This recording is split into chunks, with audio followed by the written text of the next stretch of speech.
Good evening. Welcome to the ASTROLABE. Merry Christmas to my old calendar Orthodox brethren out there. It is a wonderful, beautiful Christmas day, and Christ is born. Oh man, it's cold outside. I'm wearing my nice big furry coat. Supposedly, the Dallas area is supposed to get. I've seen some projections are like a foot, 15 inches of snow. I don't know what the snow situation typically is in Dallas, but I'd imagine that a foot would be a little bit outside the normal. Oh man, first video I've got for you guys today. We're going to talk about a whole bunch of stuff. Trump came out, did a press conference, and some very quotable moments came out of it.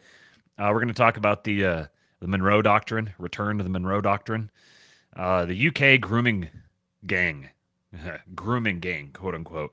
That scandal, which is really kicking off. Got some.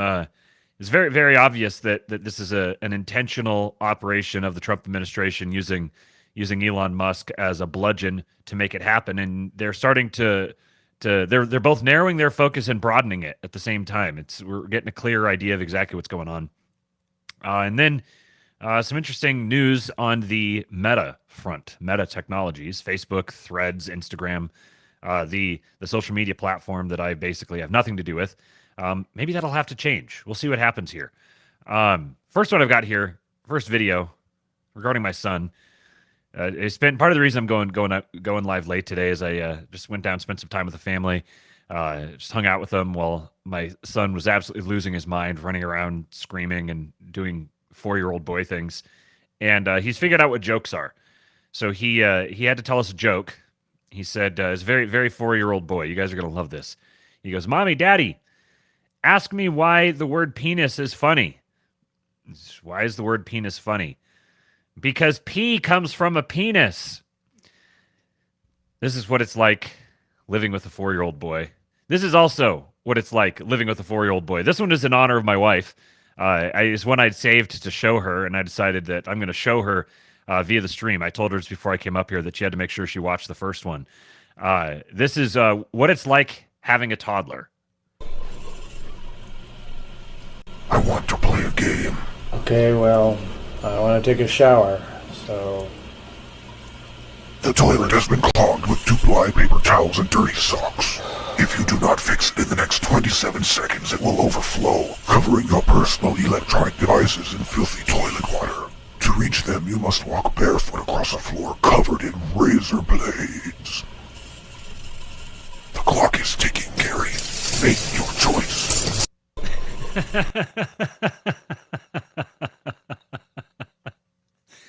This is exactly what it's like. Here's another one. Here's another Eastwood joke. Why are peas green? Because God made them that way. He is in the backyard building a greenhouse, which, as I understand it, means a garden, I think. It's a house that's green because it has lots of leaves around it. And then Amy had to go walk up to the mailbox to send some mail. And I don't know if they actually went through with this, but the plan was he was going to take his wheelbarrow and carry them up, walking with his wheelbarrow being pulled behind him. It's a reference to some video that they've watched that I'm not completely clued in on, but very glad to have that little boy. Yesterday's Christmas Eve service was quite a marathon. It was 2 hours and 40 minutes, something like that. And there was only 4 kids there. There's usually, I don't know, a dozen. There's only 4 kids there. But they managed to make just all kinds of noise, just incredible amounts of noise, constantly moving around, having to hold on to him. But at one point he got real snuggly. I get like 0 snuggles by and large. I get him occasionally here and there. But he got real snuggly all of a sudden. I think he was pretending he was a kitty. And he asked me to put my leg up. We're standing in the back, and there's a bench there. And he asked me to put my leg up on the bench so he could sit on my knee and then like lean into me and cuddle me. But he's a freaking big kid. He's huge. He's probably more like a 5 or 6 year old. He's 4, but he's probably more like 5 or 6. And he, so I get him up on my leg and I'm holding him there, which is okay, it's fine. And then he wants me to bounce him. He wants me to bounce my leg. So I got maybe, I don't know, 3 or 4 minutes out of that before my whole right side of my body was just screaming. Switched over to the other leg, did it for a little longer. I was like, okay, now we got to swing. We got to sway. Let's try to sway back and forth. And I was at least happy. I was happy. I was my hips, my lower back were just screaming. But I was happy that I was getting some snuggles from the little guy. Don't get those very often.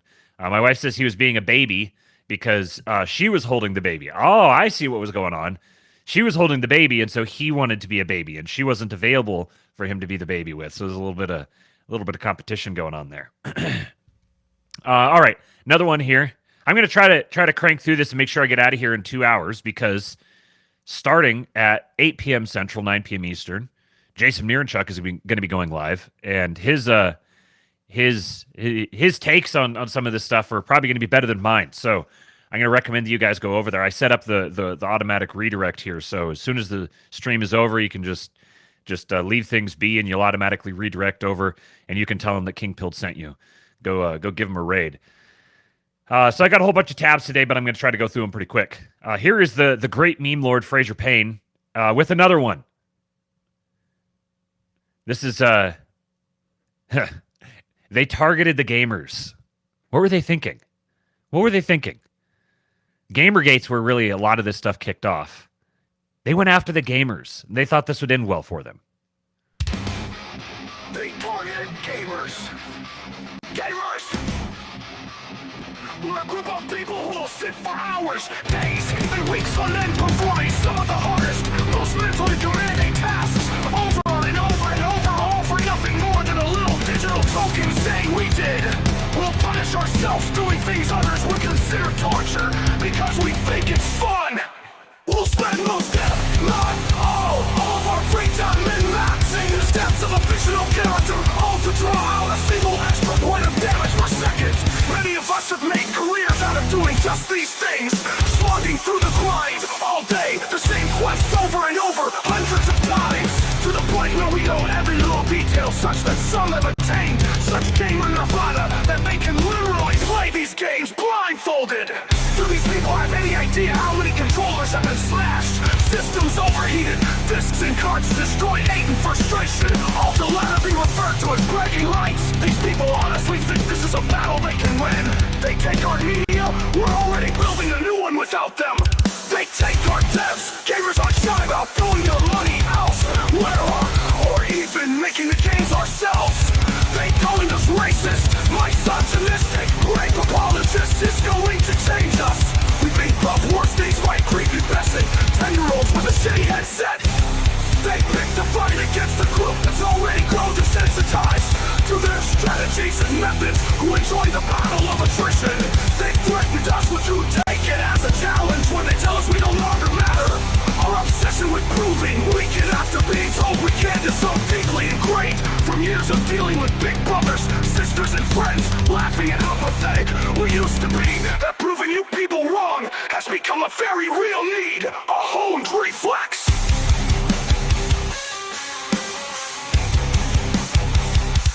Gamers are competitive, hardcore by nature. We love a challenge. The worst thing you did in all of this was to challenge us. You're not special, you're not original, you're not the first. This is just another boss fight.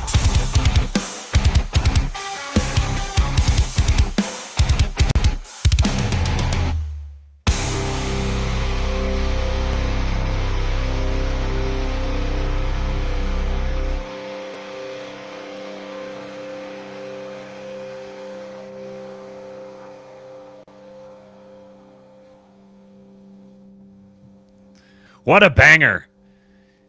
Jason Miranchuk appreciators will recognize the vengeful sun spirit. This is a very great depiction of it.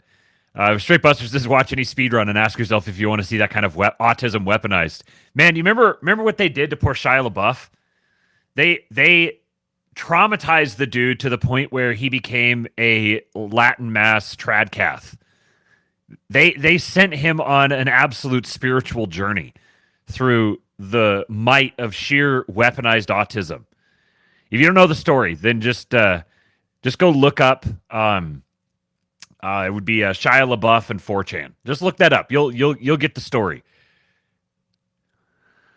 All right, so Trump went and did a press conference, dropping some bangers. I've got a couple of them here, and then we'll get into the more serious stuff. Of course, with Trump, it's just never serious. It's always fun. We're still winning. We keep winning. I haven't even gotten tired of winning yet. Listen to this quote. This is just pure distilled Trumpian majesty. These people are crazy. There's something wrong with them. There's something wrong with them. They also want to go back, and they have already started that, to when you buy a faucet, no water comes out because they want to preserve. Even in areas that have so much water, you don't know what to do. It's called rain. It comes down from heaven. And they want to do no water comes out of the shower. It goes drip, drip, drip. So what happens? You're in the shower 10 times as long, you know. No water comes out of the faucet. You want to wash your hands. They want to go back to even stronger than what they have right now. As you know, I ended that policy. You can have all the water you want. Makes no difference. It comes weird, especially in certain areas. We have so much water, we don't know what to do with it. These people are crazy. There's something wrong with them. It's called rain. You got to get the hand going. It's called rain, folks. I went back and let me pull this up here real quick. It reminded me of just some of Trump's great bangers. Someone posted a thread where they said they were talking about the Trumpian syntax and how it has infected us. There's so many like little quotes that we use on a regular basis, things that we say that have entered just the common lexicon that are entirely from Trump. Many such cases. Sad. Now I can't think of any of them. The one with Kanye, what did he say? He said something like, "Wow, thank you, Kanye," or something in response to Kanye saying that they're Dragon Brothers. Just some of the greatest moments in internet history. And that reminded me of this one. So I went and found it and I retweeted it. You get a notification anytime someone likes something that you retweet. I think this is probably the most notifications I've ever gotten on a retweet of something. Best line of the Elizabeth Warren beer catastrophe is to her husband, "Thank you for being here. I'm glad you're here. It's their house. He's supposed to be there."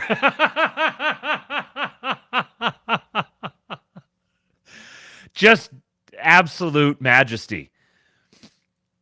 Here's his response to the question of, will you pardon anyone who attacked an officer on January 6th? Police officers were injured by rioters on January 6th. Will you pardon anyone who attacked a police officer? Well, you know, the only one that was killed was a beautiful young lady named Ashley Babbitt. She was killed, and there was actually somebody else that was killed, also a MAGA person, but people don't give it 100% credibility. I'm going to find out about it, and we're going to find out. But Ashley Babbitt was killed. She was shot. She should have never been shot. She was shot for no reason whatsoever.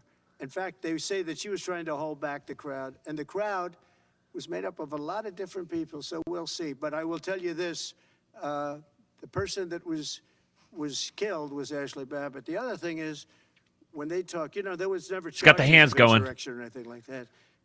But if there were, this would be the only insurrection in history where people went in as insurrectionists with not one gun, okay?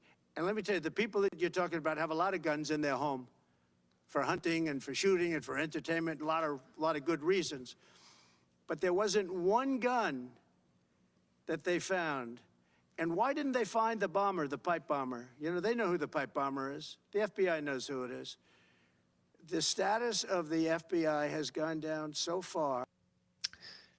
Could not have asked for better message discipline. Just the exact right way, in the Trumpian way, to respond to that. First of all, Ashley Babbitt.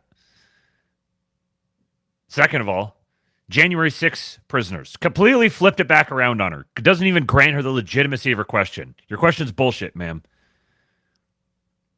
There was no insurrection. The only insurrection that was happening was federal agents trying to create it. I think this is the first time, I didn't see anybody talking about this, but I think this is the first time that someone who would know has actually come out and authoritatively said the FBI knows who the pipe bomber is. That tells me he probably knows who the pipe bomber is. And he has to be careful when he's talking about some of this stuff because he doesn't need to give them any more lawfare ammunition to use against him with respect to these cases and the stuff related to them. But I think it's the first time I've ever heard someone say the FBI knows who the pipe bomber is. They know who it is, and they're intentionally not telling you because it would be incriminating to the wrong people. Maybe self-incriminating. I also note that when he mentioned guns, he said for hunting and for shooting and for entertainment and all sorts of good reasons. These are just like little things that set him so far apart from virtually any other Republican politician out there. He's not Republican and he's not a politician. He's just Trump. And he's used the Republican Party. He was like, you guys tried to screw me over. All right, I'm going to absolutely bludgeon you into submission and drag you into my vision. The best answer, we got the edit version here from Jack Posobiec. The best answer. Greenland and the Panama Canal, so forth. Can you assure the world that as you try to get control of these areas, you are not going to use military or economic coercion? No.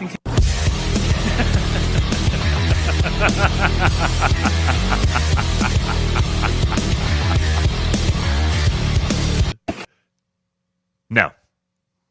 Can you assure the egghead? Can you assure that you will not use military or economic force? No. Nope.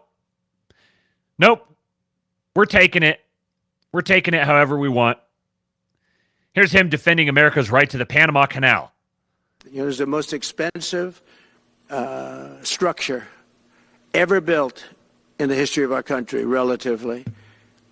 It would be the equivalent of substantially over $1 trillion today. We lost 38,000 people. Think of it, 38,000 people, they died from malaria, mosquitoes. They were unable to stop the mosquitoes. They paid people 5 times more to take the job. Many of those people died. We gave it away for $1. But the deal was that, they have to treat us fairly. They don't treat us fairly. They charge more for our ships than they charge for ships of other countries. They charge more for our Navy than they charge for navies of other countries. They laugh at us because they think we're stupid, but we're not stupid anymore. So the Panama... They think we're stupid, but we're not stupid anymore. Can you imagine I say that a lot. Can you imagine the United States, or any country really for that matter, undertaking some great building project that results in the loss of life of 38,000 people? But we do it anyways. We do it because this is what a great civilization does. We're tired of sailing around South America. We could sail around South America, but we're tired of sailing around South America. So you know what we're going to do? We're going to carve a frickin' ditch across the continent. And we're going to use that instead. And then it gets given away for $1. Imagine those 38,000 people learning that one day it was just going to be given away for $1. One of the greatest building projects of all time. Much less the United States. And I see all this talk about taking over Greenland and Canada and Panama Canal. I see a bunch of little wispy quislings out there talking about, neoconservatism. Oh, you guys are being neoconservatives. No, we're not. This is manifest destiny, bitch. We're going to own the Western Hemisphere. This is territorial expansion. The type of territorial expansion that has existed for every major civilization for all of time. But for whatever reason, we've spent the last 65 years locked into this, all of a sudden lines drawn on a map are like arbitrary dictates from heaven that we just simply have to obey? No. We're going to control our sphere of influence. Canada's this like economic parasite hanging on our hip. America being like the little brother of the United States, very obviously and formally under the auspices of the United States, has been a meme for at least as long as I've been alive. We're just going to make it formal. Just come under our umbrella of protection formally and stop this whole like pretending that we're different. No, this is the trajectory of history. It's been 65 years since we added a state to the Union. Can you imagine? Can you imagine waking up and 2 new states get added to the Union in 1 year? Oh, it's no longer 48 states anymore. Now it's 50 states. It's not like 50 states is written into the Constitution. For our entire history, the country has been expanding its own footprint, acquiring more and more territory. And now it's like, oh no, buying land is neoconservative. What are you talking about? Buying land is not neoconservative. Oh, there's these different potential externalities, and it could be bad, and this other bad thing could happen. What is your standard of action? Like, only do the things that don't have bad potential externalities? This is silly. Monroe Doctrine is back. And this is, I'm memeing with this a little bit, but I'm serious here. The clear, overwhelmingly, abundantly evident focus of this incoming administration is we're not going to spend all of our time and focus and money and energy and political capital in these decades-old quagmires on the other side of the world that don't directly affect us at the expense of our homeland. So acquiring Greenland, reacquiring the Panama Canal, these are just the first steps. We're moving in the direction of this is I think there's going to be kind of a creation of a new relationship of local to national level or continental level governments that emerges out of this process. Because I don't think it's going to be as straightforwardly simple as, Greenland becomes another state, and then Canada becomes another state, and then Cuba becomes another state, and then Mexico becomes another state. I think there's going to be some sort of a retention of like a territorial identity, but it's going to become, all these nations are going to be brought much more strictly under the auspices of the American government, because we're going to be focused on our homeland. And if you want to participate in our market, we're going to charge you a premium. There's a cover charge to get in here, but we're going to be building up our shit. And our interest is in all of you staying out of it. And to whatever degree we do get involved, we're going to make sure it's very clearly to our interest, and we're going to protect our companies that want to do business in other countries. This is the focus of the Trump administration. We're also renaming major landmarks. We're going to be changing the name of the Gulf of Mexico to the Gulf of America, which has a beautiful ring that covers a lot of territory. The Gulf of America, what a beautiful name. And it's appropriate. It's appropriate. It's appropriate. Straight Buster says, if Trump pulls this off, he'll be the American great man of history. Yes, entirely. There's a lot of people have shitlib media brain, where they're like, oh, why is he spending time on this? This isn't deporting foreigners. Why is he spending time on this? This stuff matters from a national personality perspective. This is drawing people's eyes up. Begin looking out again. It's inspiring the American spirit. He is absolutely mashing the button to bring back to life the American spirit. We're not going to call it the Gulf of Mexico. We own the Western Hemisphere. It's the Gulf of America. Doesn't it sound wonderful? And he's not just memeing here. Today, this is filed. Legislation has been filed to rename the Gulf of Mexico to Gulf of America. It was filed by Representative Marjorie Taylor Greene. See, this is why she's there. Marjorie Taylor Greene exists in the seat that she does so that she can file things like this. And that makes her very useful. The Gulf of America Act of 2025. Look at that picture. It's got to be the Gulf of America, folks. Think about all the freaking paperwork that's going to have to get redone. I'm going to give these freaking managers something to do. So here's actually a really great breakdown of what the world might look like if Canada, the United States, and Mexico all merged together. What if the United States, Mexico, and Canada became one country? If all three nations joined together to form a single country, they could call it CUM, or the United Nations of CUM, and it would instantly become the most powerful country in the world. Economically, this union would dominate with a GDP of over $28 trillion, making it the richest country on Earth. The U.S.'s $25 trillion economy would lead, boosted by Canada's energy resources and Mexico's manufacturing strength. Geographically, this supernation would span 21.66 million square kilometers, overtaking Russia as the largest country and nearly doubling Europe's size. From Canada's icy Arctic to Mexico's sunny beaches, it would feature unmatched diversity. The population would soar to nearly 500 million, ranking as the third most populous country behind only India and China. And with a defense budget of over 900 billion and 1.7 million active troops, it would command the world's most advanced and powerful military. So, would you want the US to form CUM and reshape the world? What if the United States... CUM is imminent. I think we'll always be 13.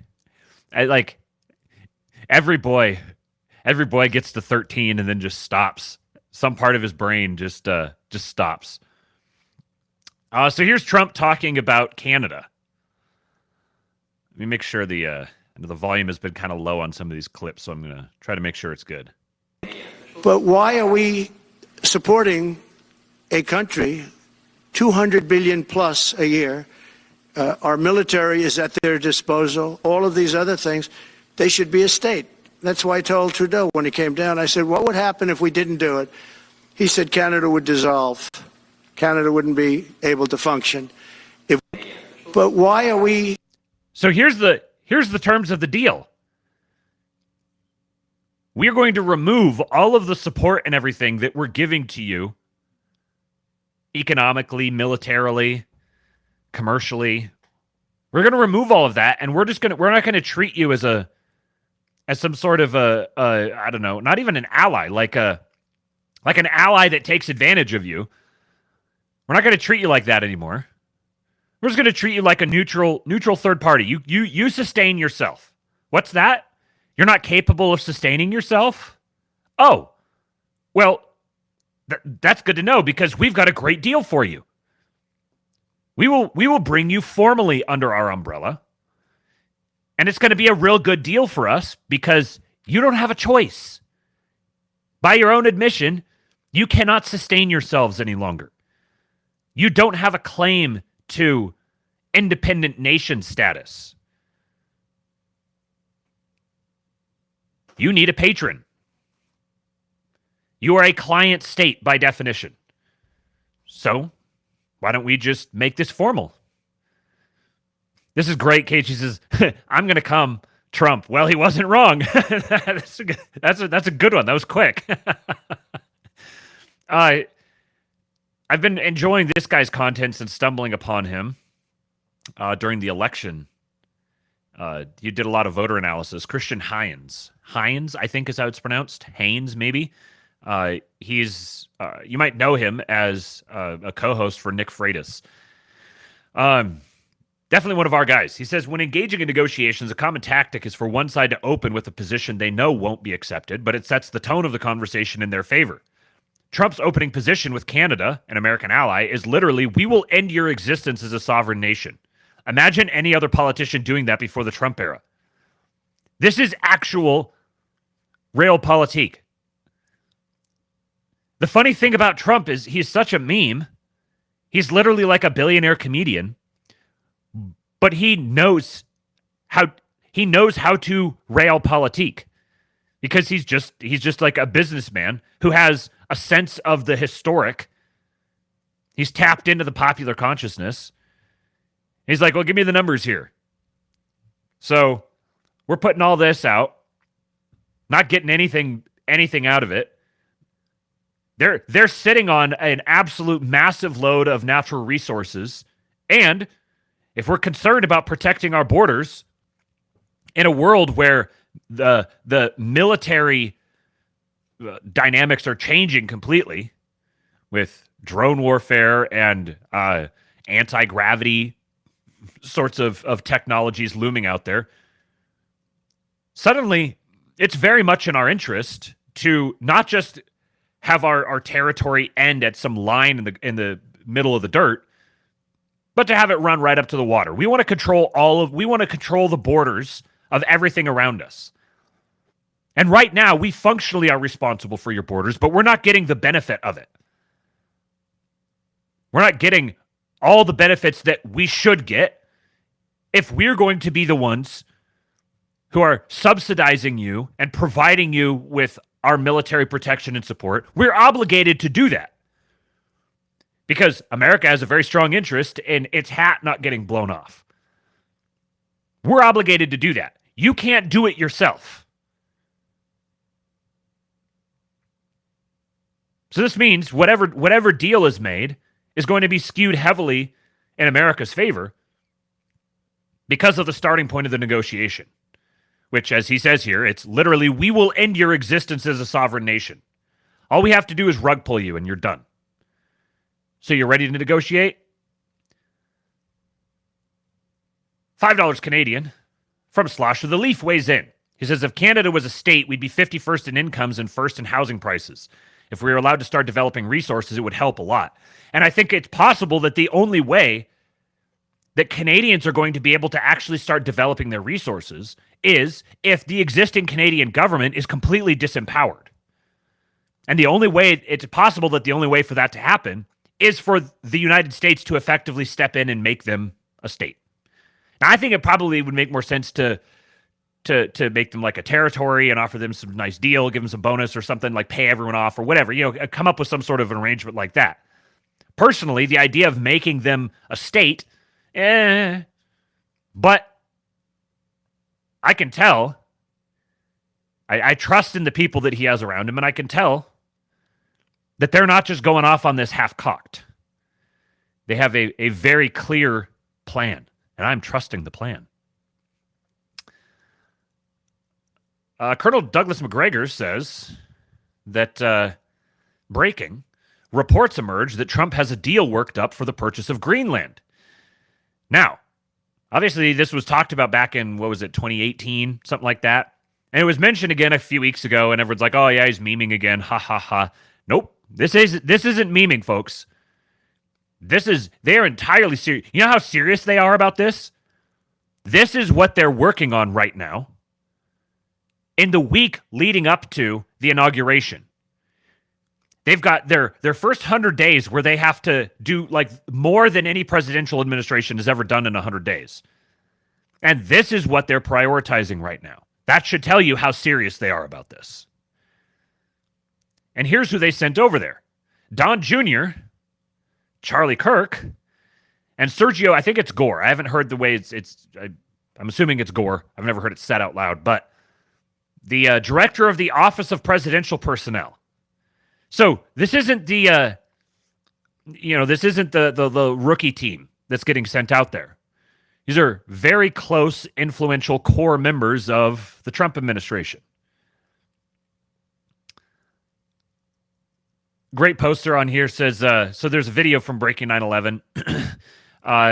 Watch, crowds greet Donald Trump Jr. when he lands in Greenland. And he flew over there in Trump Force One. So he took Trump's plane to fly there, and the director of the Office of Presidential Personnel and Charlie Kirk went along with him.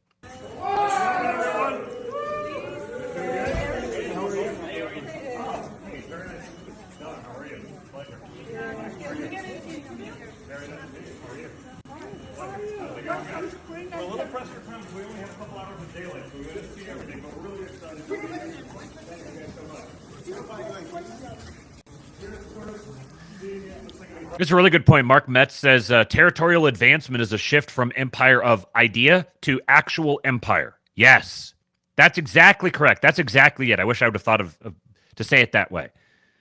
That's exactly what's happening. We are watching the birth of the actual American empire.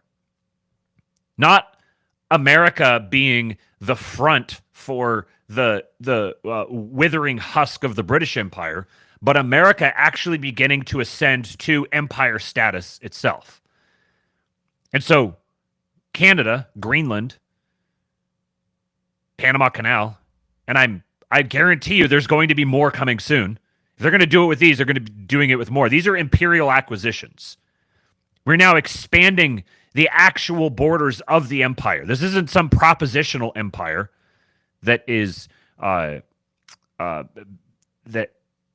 about like going out and colonizing people's minds with our ideas, sending out our NGOs and our State Department diplomats and our CIA to go do ops and everything. No, this is like we are actually going to take control of the territory.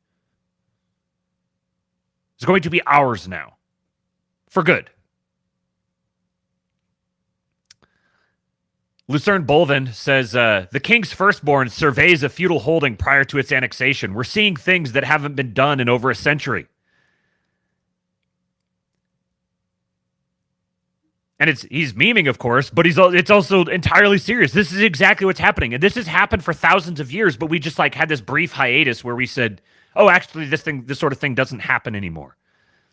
Within the 20th century, this wasn't even like something distinct to the 20th century or universal about the 20th century, that suddenly there's like no territorial expansion. It was just like the last half of the 20th century. Suddenly it was bad to have territorial expansion. No, the borders as they've been drawn now must be kept in perpetuity. Well, whose interest does that suit?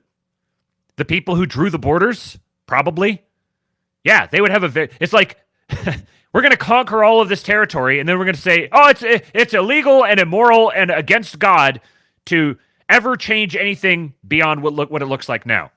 It's like a really thinly veiled attempt to just say, we should stay in power and maintain all this territory that we conquered for forever.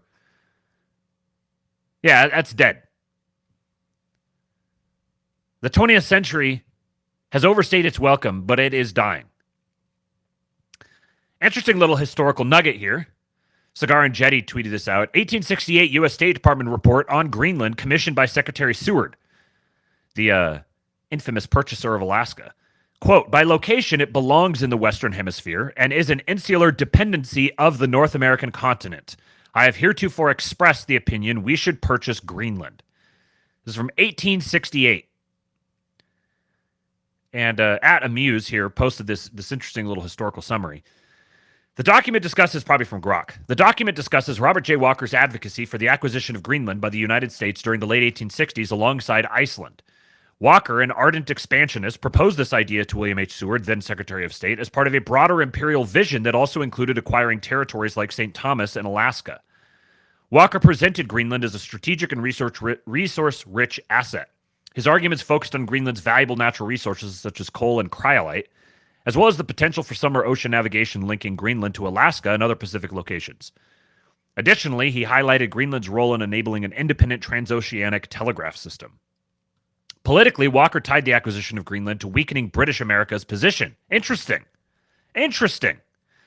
Keep that in mind for our next subject here in a few minutes. Politically, Walker tied the acquisition of Greenland to weakening British America's position.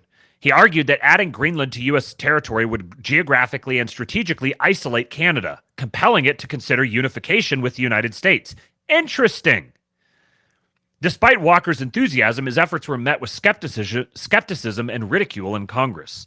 Legislators dismissed the idea as extravagant. with some sarcastically referring to Greenland's ice fields and glaciers.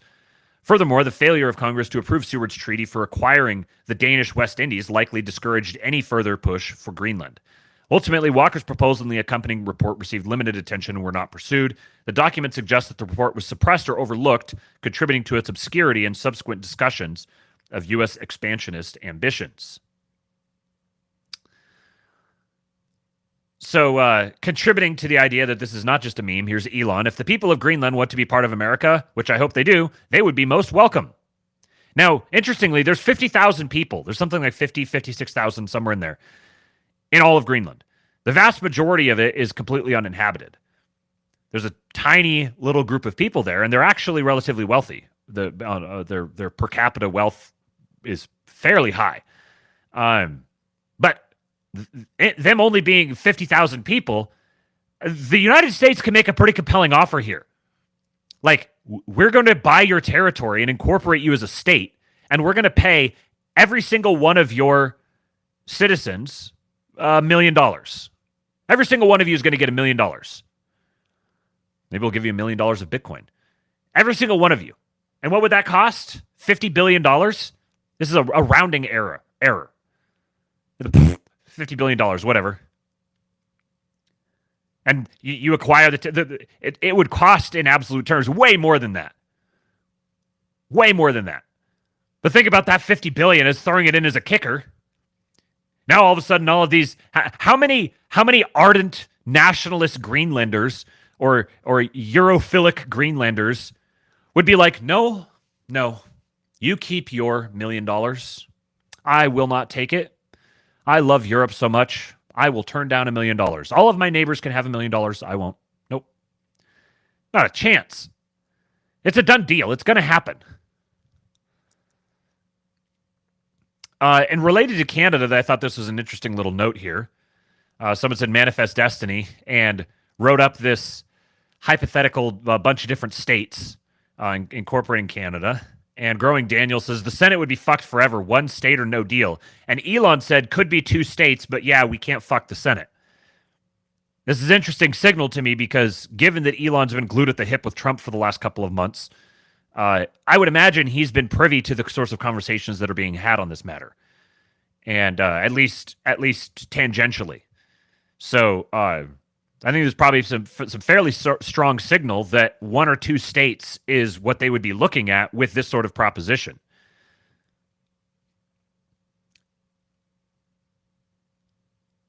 Okay, so these are all related. Now, they may not seem immediately like they're related, but part of my premise here is that these stories here are all related. So after Carl Benjamin, Sargon of Akkad, after he made this response to Elon, talking about Sam Hyde, and I recommend you go look at Jason Miranchuk's episode where he commentated on it. I was chimping out listening to it. Ever since then, Carl's gotten, I don't know, like 10 mentions or retweets from Elon. It's very, very interesting. He posted this video here of Keir Starmer talking about the rape gang scandal. Now, I forgot to mention earlier, yesterday's episode got pulled down. It was funny. It went, I don't know, like 12 hours or something, completely fully monetized. Never happens. I was like, wow, I'm trying to remember what I talked about. Fully monetized? And then I get a notification. It's been blocked and demonetized in all territories. I was like, well, so it was because the 2 of the clips, the middle-aged Mutant Ninja Turtles was apparently an SNL clip. SNL claimed that. And what was the other one? Oh, the chick doing pull-ups, the studio or whatever, they copyright claimed that. So it was blocked everywhere. I trimmed those out and should be back up again here soon. So if you haven't seen it yet, you can watch the edited version on YouTube. It's also available on X and on Substack. If you go to the King Pilled Substack, I'm uploading the full videos there.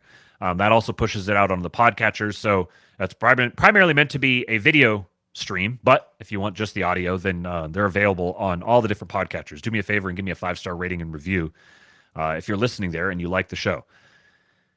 So this is Keir Starmer's response to Elon Musk calling out his part in covering up the rape gang scandal. Listen to it carefully and think about what he's saying here.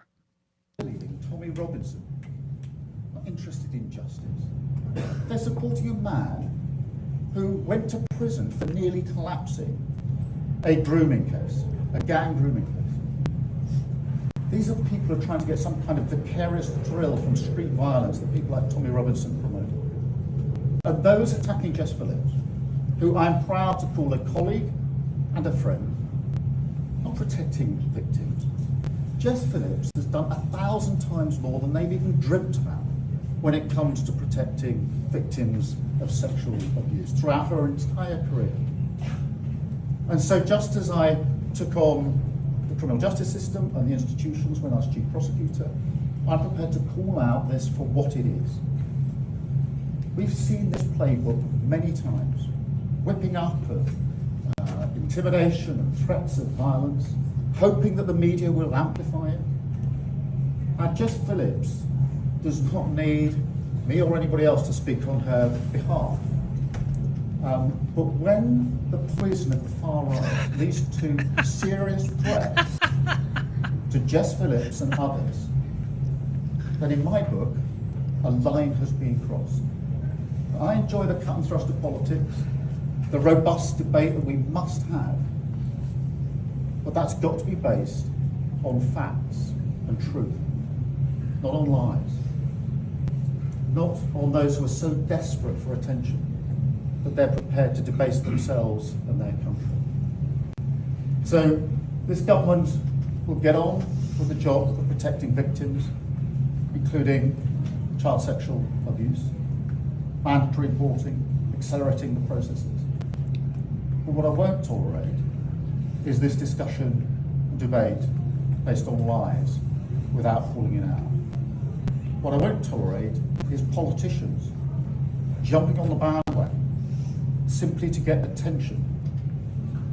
When those politicians sat in government for 14 long years, tweeting, talking, but not doing anything about it, now so desperate for attention that they're amplifying what the far right is saying.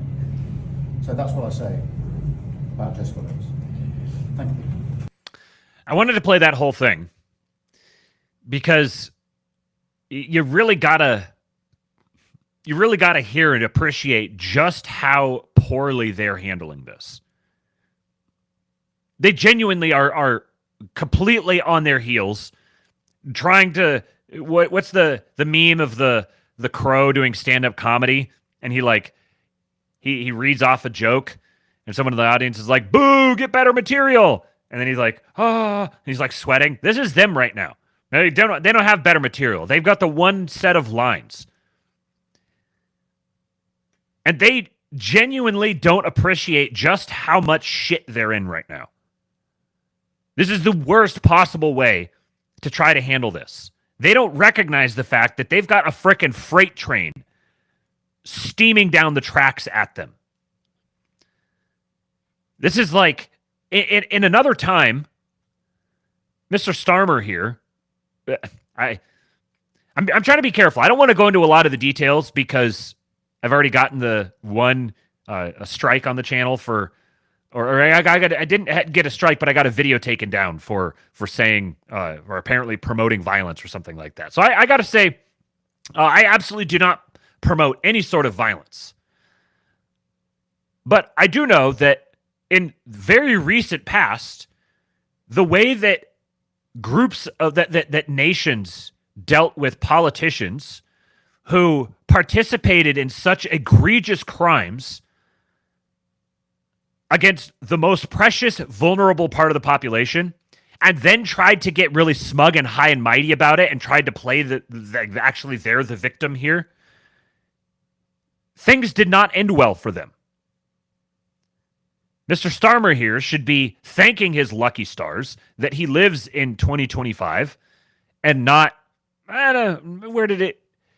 maybe in some parts of the world, 1975. In all parts of the world, like 1925. This is This is Carl's commentary. Number one, he says Starmer doesn't seem to know why Tommy Robinson's in jail. He seems to be referring to a previous conviction from 6 years ago in Huddersfield, which in itself was certainly a politically motivated reason to put Tommy behind bars then. This happens so often, it's easy to get them mixed up. Is this he doesn't care, he's just like blatantly lying? Or he doesn't know the difference because he doesn't really know what's going on? Starmer dismisses these valid critiques as merely the playbook of the far right. He did the same thing after the fear and frustration boiled over after the Southport massacre, where a Muslim radical stabbed 8 children, killing 3. He has no sympathy whatsoever for the English working class and stigmatizes them with the far right label as outside of the bounds of his consideration. 3. Starmer plays the victim for both himself and Jess Phillips. Instead of accepting that he and his government have done wrong here, he instead claims that threats have been sent. And this means he doesn't have to tolerate any criticism of his handling of the rape gangs. 4. Starmer finishes by saying that the government will get on with the job of protecting victims, including child sexual abuse, mandatory reporting, accelerating the process. End quote. But this would not have been necessary if it wasn't for their own attempt to cover up the story and dismiss the victims in the first place, which is essentially an admission that Elon and Tommy are right, and if they hadn't kicked up a fuss about this, nothing would have changed. The entire way Starmer has handled this is disgraceful in my view. He is acting as if preventing the rape of children and bringing justice to those victims of rape gangs is somehow a partisan issue that only the far right would be concerned about, and that this is a bandwagon and not a legitimate crime that has happened against the British people. That things do not end well for politicians who behave this way. The British people are immensely patient, to put it to exercise the greatest good faith and frame it in the most positive light. They're extremely long-suffering. But a man can only tolerate so much. And they've been tolerating some absolutely insane shit. I'll get into that here in just a minute. Here's another one from Carl. He says, they'll do anything to defend their own record on the rape gangs. So listen to, this is how detached they are. I spent the first part of the show here talking about the state of mind of the Trump administration.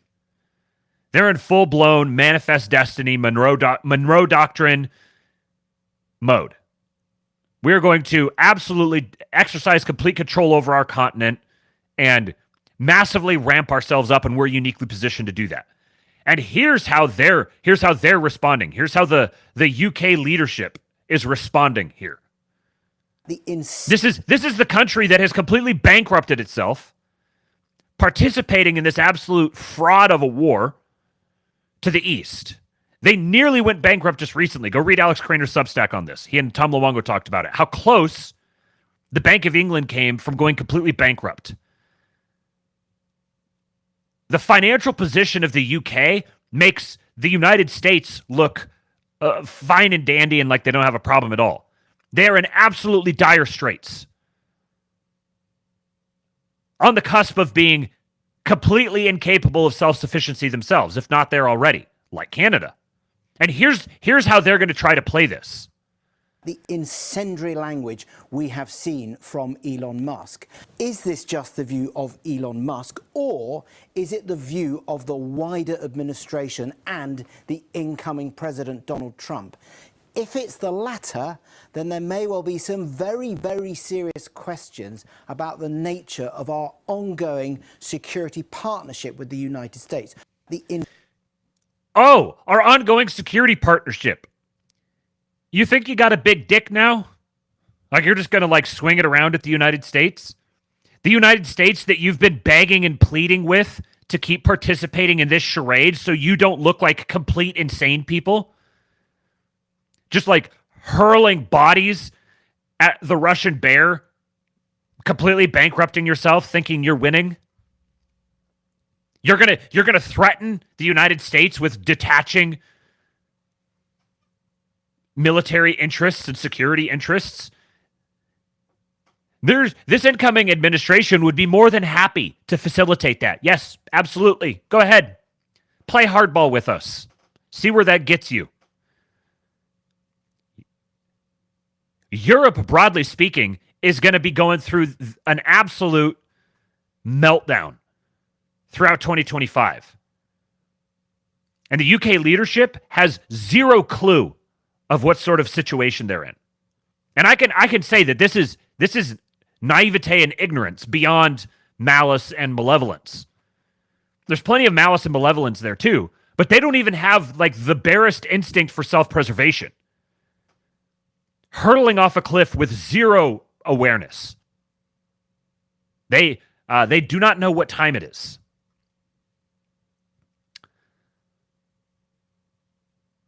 Ed Davey, who is the leader of the Lib Dems in, where is this here? Okay, yeah, in London.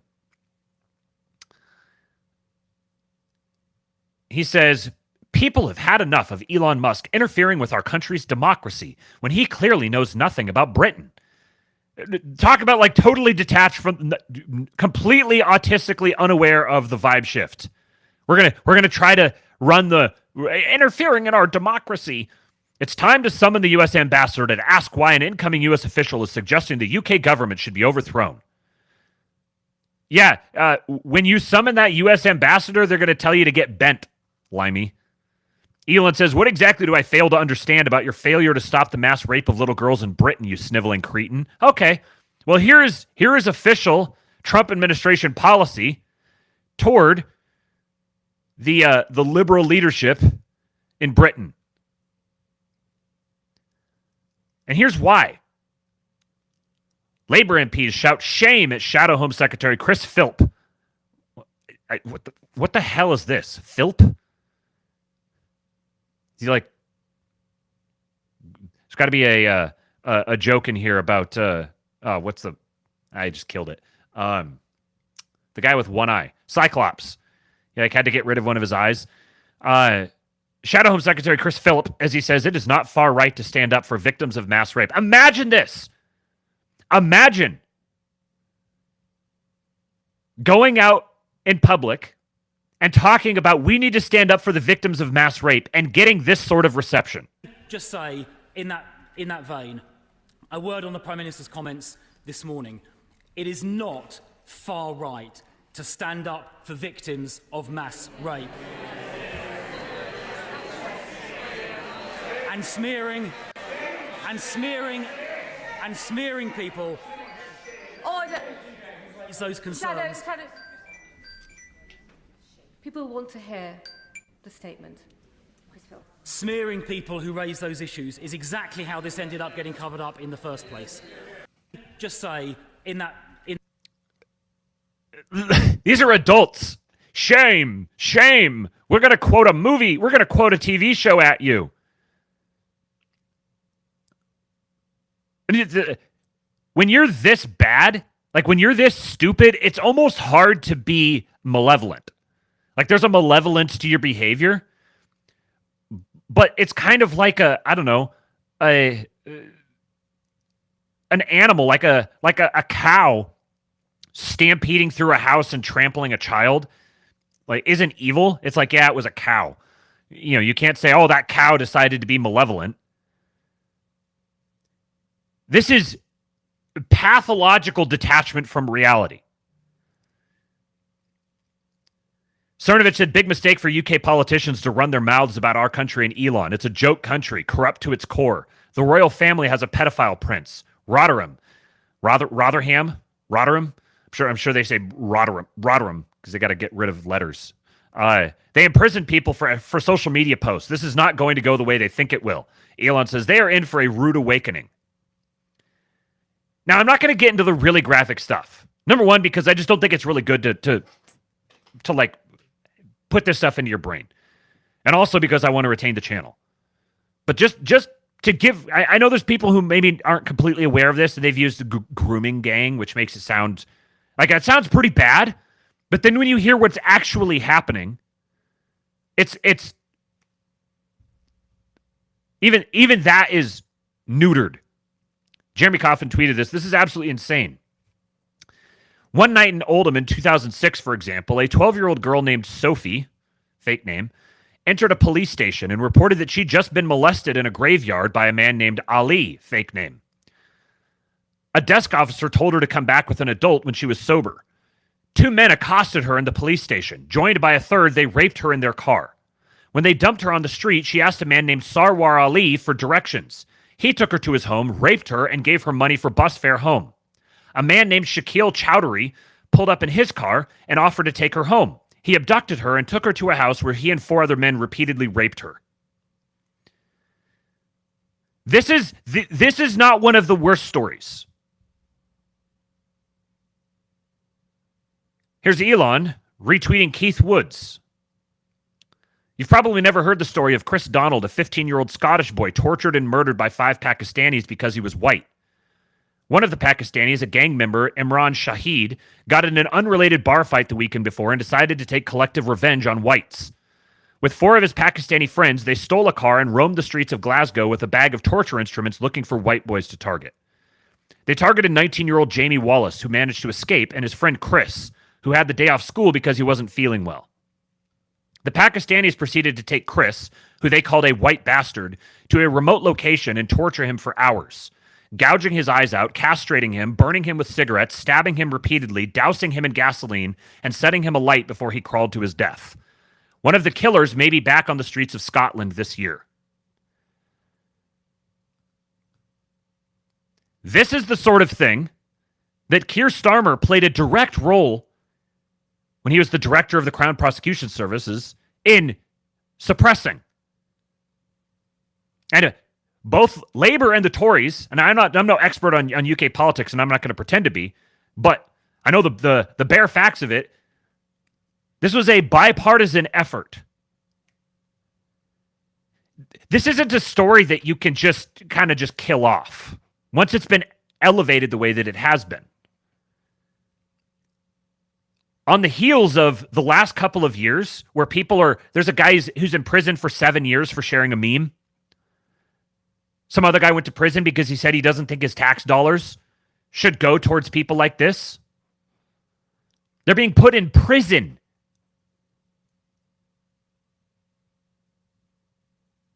There's people in the U.S. who think we've got it bad. It was, there's this thing, that thing, illegals and Haitians, and yeah, that's bad. But the level of absolute free-falling descent into degenerate madness that's happening in the UK, it cannot continue. There will be a burned-out crater in the ground where the UK used to be if this continues. There must be a regime change. There are people in the UK who are prepared to make this regime change. And they're not like the most based people ever, but they're not let's cover up, organize, let's import a bunch of rapists, set them loose on all our young girls, cover up their crimes, protect them, and then imprison people who criticize them. That's a level of savagery and inhumanity that just cannot be tolerated. These people don't just need to be voted out. I can't say more than that on YouTube. I can't say what should actually happen to them on YouTube. But the fact that this is now escalating the way it is due almost entirely because to Elon Musk creating this story. Now the entire Western world is aflutter about it, and the UK government is going to be overthrown. The Trump administration is executing a regime change operation on the UK before Trump is even in office. That's what's happening. And this is connected both to Canada. You've got Trudeau and Starmer, who are both being treated similarly. They're both being thrown out. They're going to be replaced with people who are going to work with the Trump administration to pursue the ends of the Trump administration. This is also related to Ukraine because the UK and in their weird little tied up relationship with the state of Israel are the ones prosecuting that war, which is what has basically completely bankrupted the UK. And the way that the Syria thing wound up is very interesting, taking into consideration all the rest of this. Because it's basically the United States saying, we're out. You guys sort it. You guys sort it out. Russia, Turkey, and Israel is your problem now. And the acquisition of Canada and Greenland would open up the potential for brand new trade routes that would render the significance of the Middle East as a trade route much less impactful. Why have all these wars in the Middle East when there isn't even the pretense of an economic interest here? I'm going to keep saying this. The next 10 years are going to see we're going to see such dramatic transformation geopolitically, domestically, economically, financially, technologically. Probably the most transformation that has happened in a 10-year period since, I don't know, maybe World War II, maybe more.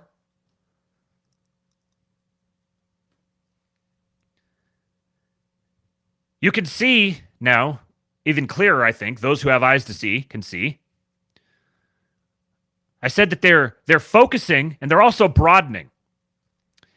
I'm going to read you these next handful of, 10 tweets or something like this. I'm just going to kind of run through them quickly. These are all from the last 24 hours from Elon. George Soros spent billions to create the fake asylum seeker nightmare that is destroying America and Europe. And he has a screenshot here from George Soros' website on how the EU should provide $16,800 per asylum seeker for each of the first years to help cover housing, healthcare, and education costs to make accepting refugees more appealing to member states. It can raise these funds by issuing long-term bonds using its largely untapped AAA borrowing capacity. That's going to go away pretty soon, which will have the added benefit of providing a justified fiscal stimulus to the European economy. One tweet on George Soros. A retweet. As Levant says, George Soros didn't just foment mass immigration in Europe, he did it in Canada too, and Trudeau tried to hide it. I saw this because Elon retweeted it. This is from 2022. Rebel News has obtained 28 pages of department briefing notes and emails that detail the partnership between the Canadian government and George Soros' Open Society Foundation. Mario Knopfel, one of Elon's crafting the news proxies, post a tweet here. George Soros, the billionaire behind the EU migrant crisis. Hungarian Prime Minister Viktor Orban exposed how Soros told the EU it had to accept millions of migrants. And there's a video here if you want to go watch it later on. Kingpill.substack.com or Kingpill on Substack is the place. You can go through all these links. Elon says Soros really was a genius at arbitrage, whether finance or politics. He also figured out how to take a small amount of private funding and leverage that into massive government funding. Brilliant. I just wish he loved rather than hated humanity. Another one, also retweeting a Mario Knopfel, proxy for Elon, helps him seed these stories, talking about the Open Society Foundation and Soros' political interference. So the response, when Elon starts talking about this, the response is billionaires in politics. And he says, okay, here's some receipts on George Soros and Bill Gates. Why might Elon, as part of the Trump administration, be picking a fight with George Soros and Bill Gates and using the UK government as a proxy for doing that? He says, Magneto, a mutant of great power who hated humanity. I mean, at the end of the day, he is a Gen X Lolbert, so he's going to make the comic book references. Visegrad24, another account that serves, I think it's more of a legitimate news agency, but it sort of serves a similar purpose to Mario Knopfel. Billionaires George Soros and Bill Gates interfered with European politics for decades, spending huge sums to influence elections. They were promoting open borders and transfer of power from national governments to supranational organizations. Merkel and Macron had no issues with it. And Elon says, true. I forgot to share this here. And I didn't do all of the George Soros or Bill Gates tweets. He has a whole bunch of them. This is a very clear, intentional focus. I meme, therefore I am. Says, let me get this straight. When Elon Musk highlights issues and shares opinions on British policies, it's called meddling and interference in UK politics. When George Soros funds UK political organizations, it's called saving the UK and educating the British public. I got it. And Elon says, George Soros pays them off, actually. And George Soros was just awarded the Presidential Medal of Freedom, along with Mitt Romney and Hillary Clinton, because apparently, Charles Manson and Satan were unavailable. Wall Street Mavs says European politicians were willing to destroy Elon's companies just a few months ago. They were threatening to fine X billions of dollars if Elon didn't hire thousands of moderators that the EU would control. If Kamala Harris had won, European politicians would be imposing draconian rules on X and free speech. Luckily, now with Donald Trump about to take office, the European authoritarians are delayed for 4 years. But this battle isn't over. We need to launch populist voter revolts in many European countries to make free speech safe long term. I think that is Elon's focus by getting involved in European politics. Donald Trump won't be around forever. We only have 4 years of safety right now. And Peter St. Onge says, Trump was a huge win, but we need to liberate the rest of the West or they'll keep coming for us. Elon says, yes. These are regime change operations. Intentionally undertaken regime change operations. And it's personal for Elon. He says, my British grandmother, Cora Amelia Robinson, was an important part of my childhood. She was very strict, but also kind, and I could always count on her. She grew up very poor in England during the Great Depression, only to be bombed in World War II. To earn money for food, she cleaned houses, leaving me with a lasting respect for those who do so. My Nana was one of the poor working-class girls with no one to protect her who might have been abducted in present-day Britain. So he's talked about his lost son. The woke virus took his son. He's talked about his mother and her friends being molested, attacked on the streets in New York, and now his British grandmother. So the woke mind virus, the illegal immigration, importation of criminal foreigners, and the complete and utter globalist destruction of the UK. For all of these, he has a very personal family relationship to these things. Here's Elon signal boosting racial crime statistics. Norway, the Progress Party forced Statistics Norway to release ethnic crime data. Almost half of young Somali men in Oslo, 483 out of 1,000, got caught and charged with violent crime. Prosecution rate for violent crime in Oslo among men aged 15 to 24 for 2021 to 2023. You've got Somalia, Ethiopia, Iraq, Eritrea, Afghanistan, Russia, Syria, Pakistan, and Norway. Norway, 32 per 1,000. Somalia, 483. I said when this thing started happening that it's just a matter of time before the Scandinavian countries start kicking off in the same way as the UK, because this has been going on there. Then you've got AFD. Is going on. What's happening right now is Elon is the front man for the Trump administration, utterly destroying the EU and NATO, obliterating the globalists. This one really got some people excited. Georg Ressel says, shut up, Elon Musk. We don't want your fascism in Europe. I am Yes, You Are No says, if you don't want your children raped and murdered, you're a fascist. So be it. Elon said, if protecting children makes one a fascist, then so be it. And then this one here was also signal boosted by Elon, retweeted, from Ben Habib. Vote for Brexit was a vote for a proud, independent, sovereign, prosperous United Kingdom. We were denied. The fight continues. He says President Trump could save Western civilization by requiring the following conditions for continued membership of NATO. 1. Rigorous physical enforcement of national borders. 2. Withdrawal from the ECHR, the European Commission for Human Rights. Mass deportation of all illegal migrants. Mass deportation of all foreign criminals. Prohibition of positive discrimination based on ethnicity. Prohibition of any other military alliances, including the end of the European Defense Union. A minimum military spend of 3.5% of GDP. And the head of NATO being American. Plus any other fundamental requirements I might have missed. Tagged Trump and Elon. Elon retweeted it and agreed. These terms are completely unobtainable for the majority of the NATO nations that matter. This would never... Putting this forth as an official policy proposal would be the effective destruction of NATO. But can you see how all of these are connected? Monroe Doctrine, Manifest Destiny in the Western Hemisphere. The appointment of Marco Rubio because the United States' foreign policy, State Department efforts are going to be directed at Latin America,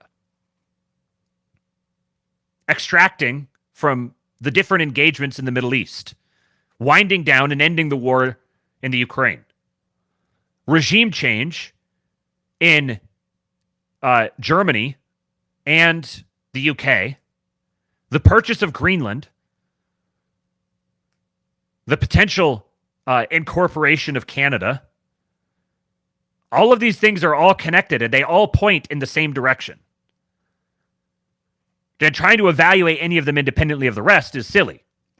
Also, Giorgia Meloni, Prime Minister of Italy, who's a pretty clear front for the U.S. military, is a close ally. We may be watching the rise of the Roman Empire once again.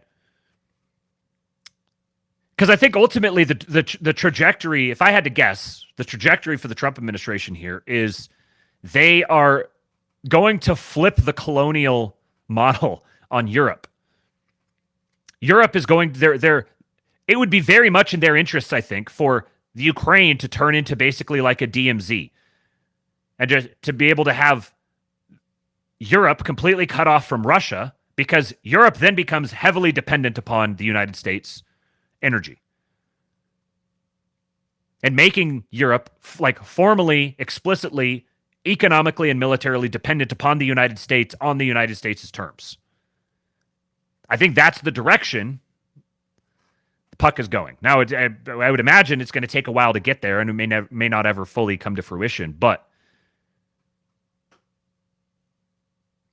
there's going to be a new arrangement of power within the EU, and it's going to be one that suits the Monroe Doctrine-focused, populist, nationalist U.S. government.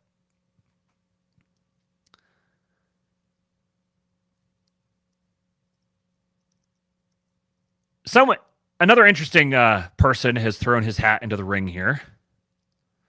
Andrew Tate is going to be running for Prime Minister in the UK.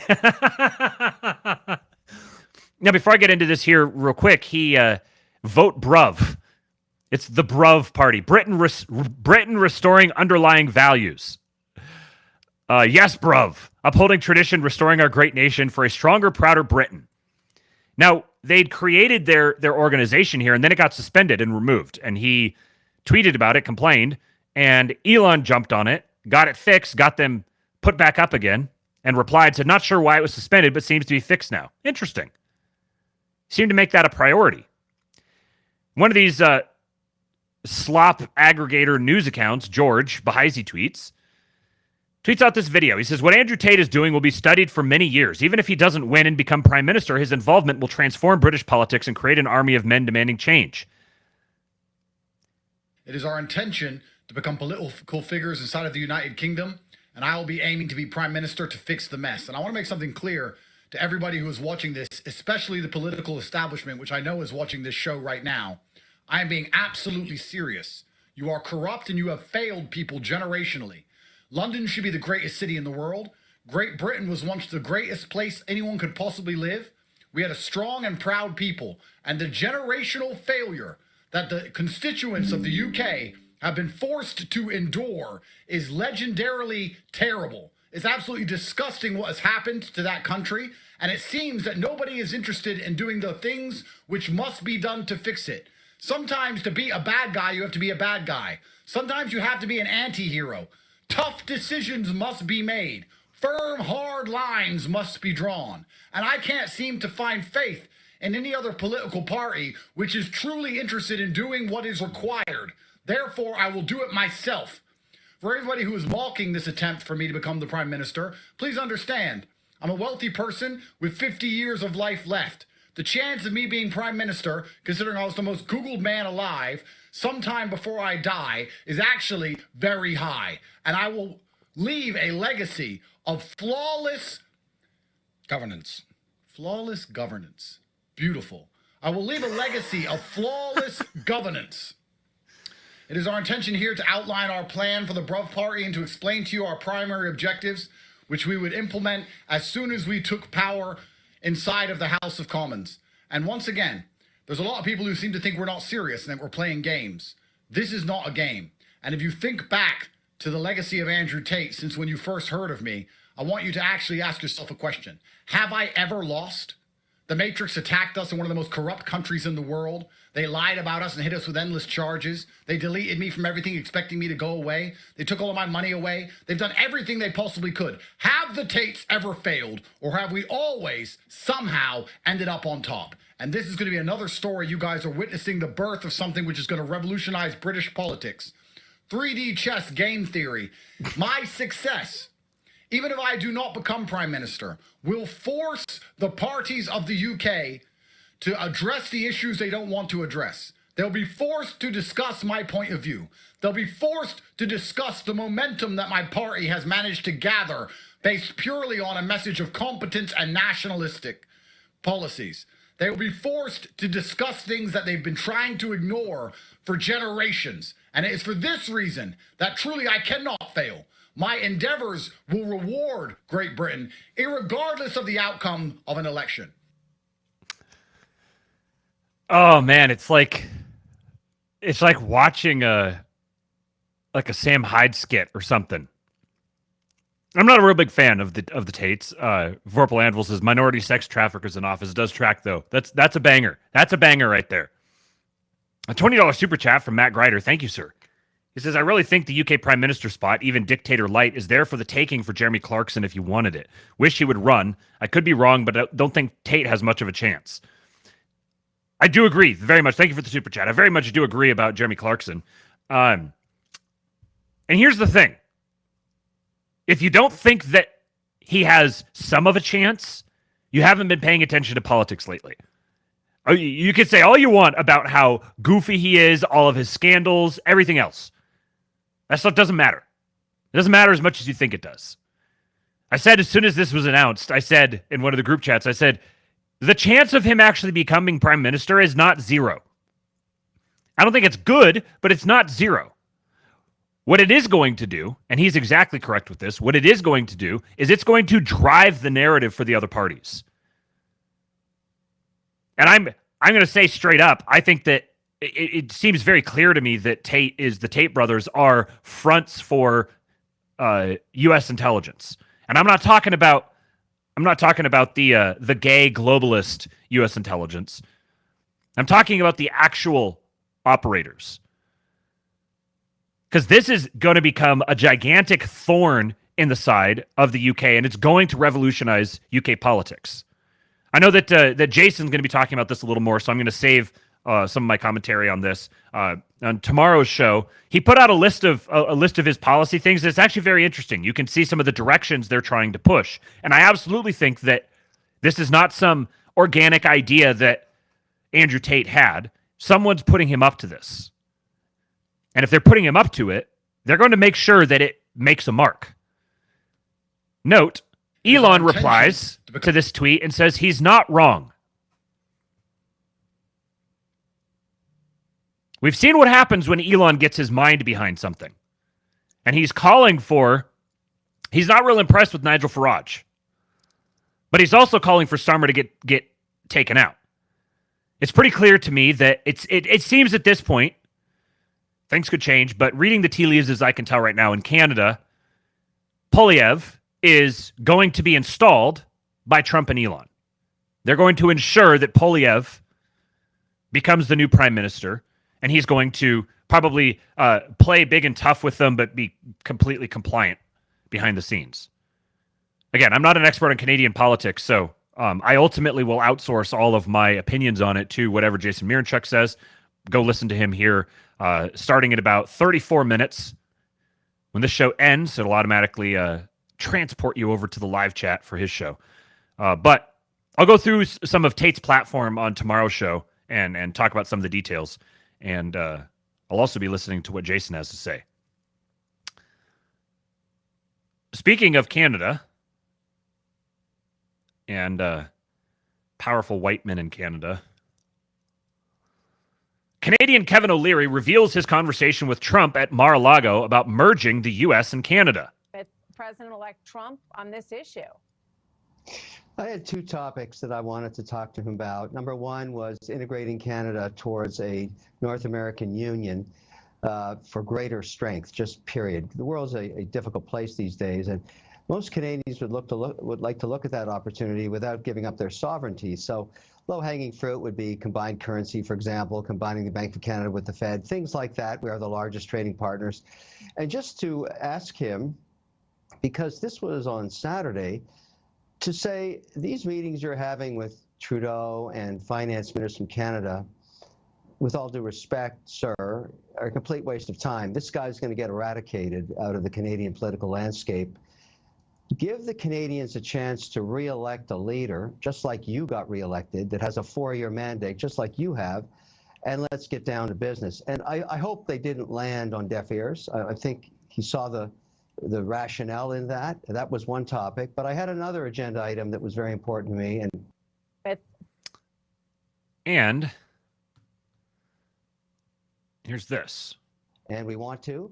And then on midday, 12:05, Trump will be who we have to work with to close the deal in the months ahead. So I wanted to let him know, as well as others in his cabinet, that we're doing this, and we're going to need their help. Well, that's going to be a very interesting story to watch. You know, I want to go back to that, but I want to... The this he's referring to there is Kevin O'Leary announces he's working to close a deal to buy TikTok to prevent it from being banned in the U.S. This is very interesting because I want to tie these things together now. You've got what's happening with X. X is now being run by a close associate of Trump. And we've seen what happens to the media landscape when a social media platform is taken over and dedicated to free speech and then used to drive narratives as an intelligence weapon. Now we've got another, at least a prospective ally of the president looking at buying another social media app. There's a theme happening here.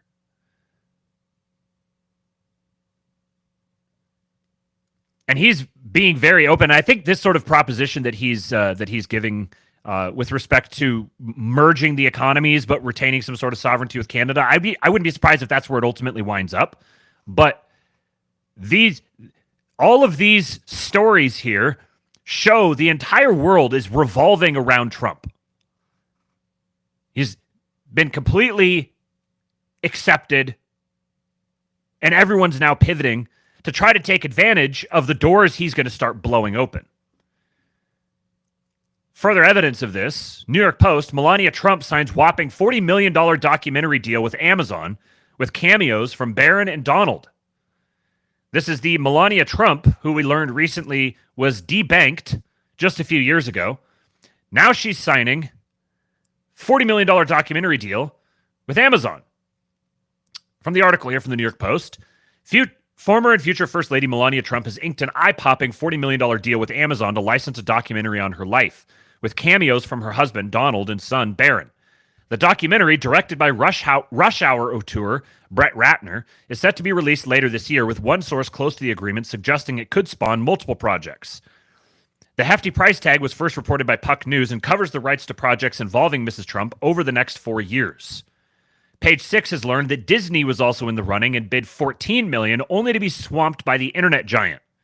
So Disney bid $14 million, Amazon bid $40 million. Remember the clips that I played a couple weeks ago of Jeff Bezos talking in very, very friendly terms about Trump? Sources tell Page 6 that the Amazon project is the latest sign that Melania has, quote, gotten more comfortable with opening herself to the public. Quote, she's been very savvy about what she says. Melania has gotten more comfortable speaking in front of people and on TV, the source said. She's more confident and has taken full control of her public image, which she knows is worth millions, and she's ready to be paid for the work she puts into the doc and revealing more about herself. Melania, 54, is the executive producer on the project after, quote, insisting on control and approval with a little help from the president-elect. Quote, I'm also told her deal also gives her a piece of the back end and that her husband helped structure the project, the source said, referring to the practice of sharing in profits from a film once production costs have been recouped. Amazon founder and executive chairman Jeff Bezos apparently, quote, took a personal interest in the doc, which our source said has helped him get back on friendly terms with Trump. Look at that smile. The documentary promises an intimate look into the Slovenia-born First Lady's life, something that is expected to garner major interest due to her private nature, the source said. President Trump fully supports all of her projects. So it is interesting. I mean, I don't know if maybe there was a bid between 14 million from Disney and 40 million from Amazon, but this is also a way of getting yourself in the good graces of the president and also ensuring that, you know, no matter what happens, he has some capital to navigate the various different things he needs to navigate. But it is further, if I had described all these things to you guys like 6 months ago, the day before Trump had the assassination attempt, nobody could have fathomed where we would be 6 months from that point. Coming up on 7 months. Continuing with this trend, Dana White announces, I love social media, and I'm excited to be a small part of the future of AI and emerging technologies at Meta. Dana White is joining the board of directors at Meta. So now we get another very close Trump ally on the board in an influential position with another social media site. Zuckerberg's statement is, I'm excited to kick off the year with some news we've been working on for a while. Dana White, John Elkann, and Charlie Songhurst are joining Meta's board of directors. We have massive opportunities ahead in AI, wearables, and the future of social media, and our board will help us achieve our vision. Dana is the president and CEO of UFC and has built it into one of the most valuable, fastest growing, and most popular sports enterprises in the world. I've admired him as an entrepreneur and his ability to build such a beloved brand. I've never been interested in joining a board of directors. This is from Dana White. I've never been interested in joining a board of directors until I got the offer to join Meta's board. I'm a huge believer that social media and AI are the future. I'm very excited to join this incredible team and to learn more about this business from the inside. There is nothing I love more than building brands, and I look forward to helping take Meta to the next level. Mark Andreessen says, Dana White is one of the premier entrepreneurs and business builders of our era. Welcome, Dana.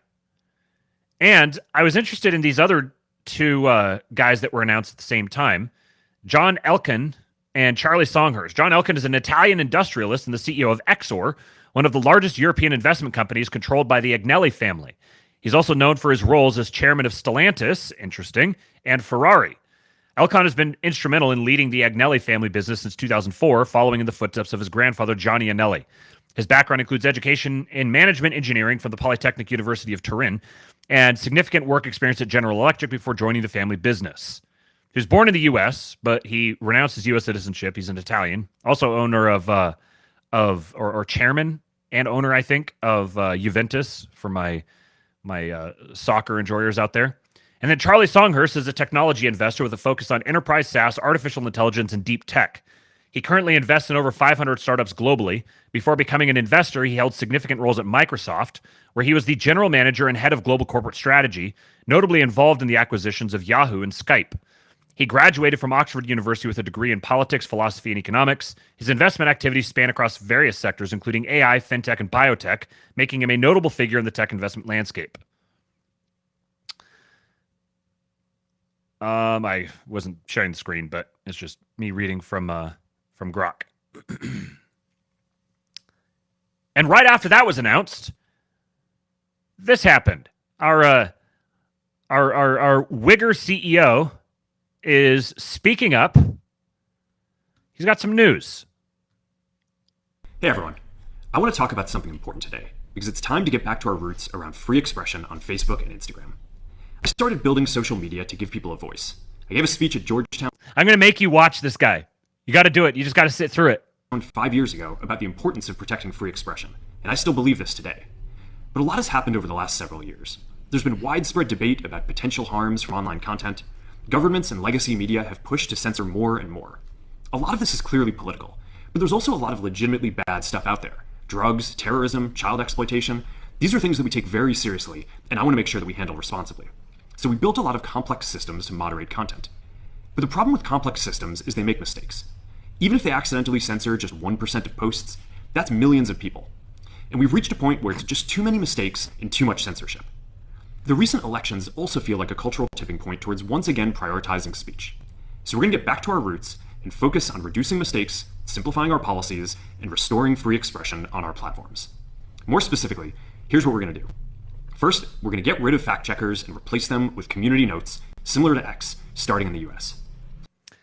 I don't think, like, when was the last time that you heard a company come out and announce a significant policy change, a extremely significant policy change, and they cite as their influence for doing it, perhaps their biggest competitor? He's just straight up saying, yeah, one of our biggest competitors, we're going to take on that new policy that he's doing is working great. We're just going to do that. We're just going to take it on. After Trump first got elected in 2016, the legacy media wrote nonstop about how misinformation was a threat to democracy. We tried in good faith to address those concerns without becoming the arbiters of truth. But the fact checkers have just been too politically biased and have destroyed more trust than they've created, especially in the US. So over the next couple of months, we're going to phase in a more comprehensive community notes system. Second, we're going to simplify our content policies and get rid of a bunch of restrictions on topics like immigration and gender that are just out of touch with mainstream discourse. Just out of touch with mainstream discourse. Just matter-of-factly, these restrictions on things like immigration and gender. So he's fully admitting these restrictions were put in there. He's also subtly indicating where they came from. The previous administration. You know, the previous administration, they just came to us and they said, hey, you know, we need you to do this. We were like, okay, yeah, yes, sir. Yes, sir. I'm an American. I'm a proud, patriotic American. If my American government comes to me and asks me for help, I'm going to do it. And you know what? It just didn't work, and it's completely out of touch with mainstream opinion. Very clearly, mainstream opinion is much more restrictionist on immigration and much more in favor of the traditional gender binary than we were led to believe. So you know what? We're responsive. We're going to respond to the people. The people have spoken, and we're just going to do it. That on an executive level, the guy's a goober, looks like a goober, acts like a goober, talks like a goober. But on an executive level, this is big dick shit right here. What started as a movement to be more inclusive has increasingly been used to shut down opinions and shut out people with different ideas, and it's gone too far. So I want to make sure that people can share their beliefs and experiences on our platforms. Third, we're changing how we enforce our policies to reduce the mistakes that account for the vast majority of censorship on our platforms. We used to have filters that scanned for any policy violation. Now, we're going to focus those filters on tackling illegal and high-severity violations. And for lower-severity violations, we're going to rely on someone reporting an issue before we take action. The problem is that the filters make mistakes, and they take down a lot of content that they shouldn't. So by dialing them back, we're going to dramatically reduce the amount of censorship on our platforms. We're also going to tune our content filters to require much higher confidence before taking down content. The reality is that this is a trade-off. It means we're going to catch less bad stuff, but we'll also reduce the number of innocent people's posts and accounts that we accidentally take down. Fourth, we're bringing back civic content. For a while, the community asked to see less politics because it was making people stressed, so we stopped recommending these posts. But it feels like we're in a new era now, and we're starting to get feedback that people want to see this content again. So we're going to start phasing this back into Facebook, Instagram, and Threads while working to keep the communities friendly and positive. Fifth, we're going to move our trust and safety and content moderation teams out of California, and our US-based content review is going to be based in Texas. As we... Magoo says, I'm becoming more certain that he learned to speak by watching Kung Fu English dub dialogues.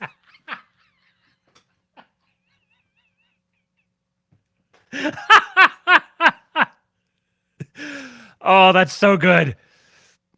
Oh, man. I want to shout out the super chat back here from Screwed Up Texas. $2. Merry Christmas. Christ is born. Glorify him. Okay, let me look at some of these comments here real quick. Wigger occupied government, indeed. I'm not a fan of Meta products at all. I spend very little time on them anymore. But I don't know. I'm kind of interested. Kind of interested to see this. And I got to say, when was the last time you saw an executive that was talking in this sort of way? Like, yeah, there's going to be some damage. There's going to be some bad stuff. You know, it's going to happen. But, you know, we're not going to... we've completely overstepped our bounds before, and so you know what, bad stuff's going to have to happen. So be it. We're not going to be in the business of intentionally doing the bad stuff. So just rhetorically, this is such a dramatic change. KJ says, sorry, guys, the government's been too far up our ass the last 4 years, which, I mean, genuinely, that's true. I actually think that Zuckerberg I don't think he's base. I don't think he's like some base guy. I do think his new lifestyle changes are the types of things that are definitely going to have an impact on a guy psychologically, cognitively, hormonally. But I don't think Zuck is like super base. I think a lot of this is damage control and cover your ass, but I think he does believe in it. I think he genuinely did not want to be nearly as heavy-handed as they were, but I mean, they, like Kate said, they had the federal government way up their ass, so his hands were kind of tied. Being a billionaire CEO, chairman, it's not as free as a lot of people like to think it is. I think the ones who can exercise who can act as free men are actually pretty few and far between. CB says, imagine the ADL office free speech meter smoking at almost at midnight. Yeah, AIPAC's not happy about this. So this is an interesting point he makes right here. We're going to move our trust and safety and content moderation teams out of California, and our US-based content review is going to be based in Texas. As we work... Based in Texas. So this is not just like some token move that they're making. They're actually completely transplanting their content moderation teams. They're completely relocating this focus to Texas. I wonder why. Isn't that interesting? Perhaps because they don't want to remain in a state where they would not be legally free to moderate content the way that they plan to moderate content. So they're going to go to a state where they know that they're going to be able to. This is probably a first step to them leaving California altogether. If I was someone who cared about property values in California, my alarm bells would be going off. Work to promote free expression. I think that it will help us build trust to do this work in places where there is less concern about the bias of our teams. Finally, we're going to work with President Trump to push back on governments around the world that are going after American companies and pushing to censor more. The US has the strongest constitutional protections for free expression in the world. Europe has an ever-increasing number of laws institutionalizing censorship and making it difficult to build anything innovative there. Latin American countries have secret courts that can order companies to quietly take things down. China has censored apps from even working in the country. The only way that we can push back on this global trend is with the support of the US government. And that's why it's been so difficult over the past 4 years when even the US government has pushed for censorship. By going after us and other American companies, it has emboldened other governments to go even further. But now we have the opportunity to restore free expression, and I am excited to take it. It'll take time to get this right, and these are complex systems. They're never going to be perfect. There's also a lot of illegal stuff that we still need to work very hard to remove. But the bottom line is that after years of having our content moderation work focus primarily on removing content, it is time to focus on reducing mistakes, simplifying our systems, and getting back to our roots about giving people voice. I'm looking forward to this next chapter. Stay good out there, and more to come soon. He's so frickin' awkward. His lifestyle changes. He has become a pretty ardent Brazilian Jiu-Jitsu practitioner and is actually pretty decent from the videos that I've seen of him, and which adds some interesting color to the relationship with Dana White, the bringing Dana White onto the board of directors. But he's also been getting into like regenerative agriculture and farming. He's got a big he's raising like Kobe beef cattle, and you could see his whole appearance has completely changed, and he just looks healthier. He's not this like pale, wispy, robot looking guy. Even though he still talks that way, he still has a lot of those mannerisms. His hair looks healthy, his skin is healthy. He's got a little bit of ruddiness to his complexion. He's never going to be, a Sicilian, but those are the genes. He's genuinely been making very positive lifestyle changes, and I think a lot of it is PR driven, but those sorts of changes are so substantive that even if you're just doing them for PR reasons, they're still going to have the same impact on you. And what he's going way further than he needs to with this. If he's just just introducing some new policy changes that they're making to try to keep up the mainstream or whatever.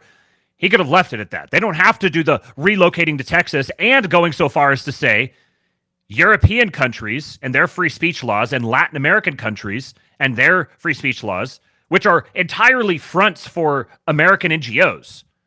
This is like a repudiation of the U.S. State Department blob that Mike Benz is talking about. He didn't have to say that sort of stuff.